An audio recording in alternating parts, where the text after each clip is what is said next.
अर्जुन ने महाभारत युद्ध में युधिष्ठिर को मारने के लिए क्यों उठाई तलवार। महर्षि वेदव्यास द्वारा रचित महाभारत एक बहुत ही विस्तृत ग्रंथ है जिसमें अनेक कहानियां हैं। आम जन इनमें से अनेक कहानियों और प्रसंगों से अवगत है लेकिन बहुतों से अनजान है। आज हम आपको महाभारत का एक ऐसा ही प्रसंग बताते हैं जब अर्जुन ने अपने ज्येष्ठ भ्राता युधिष्ठिर को मारने के लिए हथियार उठाए थे।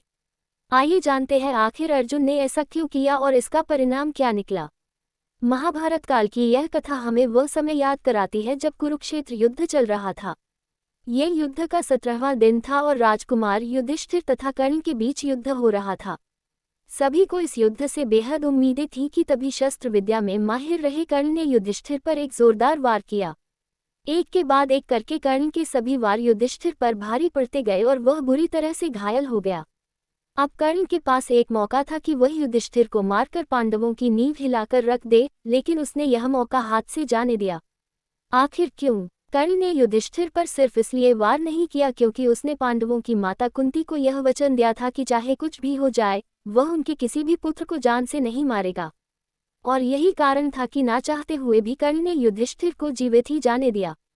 जब अनुज नकुल तथा सहदेव ने अपने ज्येष्ठ भ्राता राजकुमार युधिष्ठिर की यह हालत देखी तो शीघ्र ही उन्हें तंबू में ले गए, जहां उनकी मरहम पट्टी के सभी इंतजाम किए गए।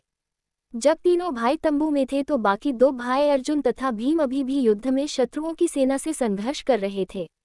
अचानक ही अर्जुन को राजकुमार युधिष्ठिर की अनुपस्थिति का एहसास हुआ और उन्होंने भीम से इस बारे में पूछताछ की। तब भीम ने बताया कि किस तरह से कर्ण तथा युधिष्ठिर के बीच हुए द्वंद्व युद्ध में भ्राता युधिष्ठिर घायल हो गए, जिसके बाद उन्हें विश्राम करने के लिए ले जाया गया है। तभी भीम ने अर्जुन से कहा कि वह शत्रुओं को अकेले ही संभाल लेंगे और अर्जुन से आग्रह किया कि वे भ्राता युधिष्ठिर के पास जाएं और उनके स्वास्थ्य का ब्यौरा लें। आज्ञानुसार राजकुमार अर्जुन उस तंबू की ओर चले दिए जहां युधिष्ठिर घायल अवस्था में पीड़ा से जूझ रहे थे। तंबू में लेटे हुए युधिष्ठिर ने अचानक ही अपने अनुज को अपनी ओर आते हुए देखा। अर्जुन को देख उनकी खुशी का ठिकाना न रहा। वह समझ गए कि हो ना हो अर्जुन युद्ध में कर्ण पर विजय प्राप्त कर उनके पास खुशखबरी लेकर आ रहे हैं। वह अंदर ही अंदर बेहद गर्व महसूस कर रहे थे कि उनकी इस हालत के लिए जिम्मेदार व्यक्ति को उनके अनुज ने दंड दे दिया है और अवश्य ही अर्जुन ने कर्ण को मार दिया होगा।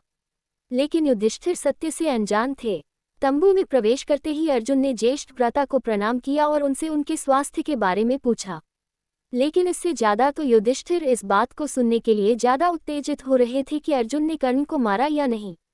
लेकिन तभी राजकुमार अर्जुन द्वारा वहां आने का असली कारण व्यक्त किया गया।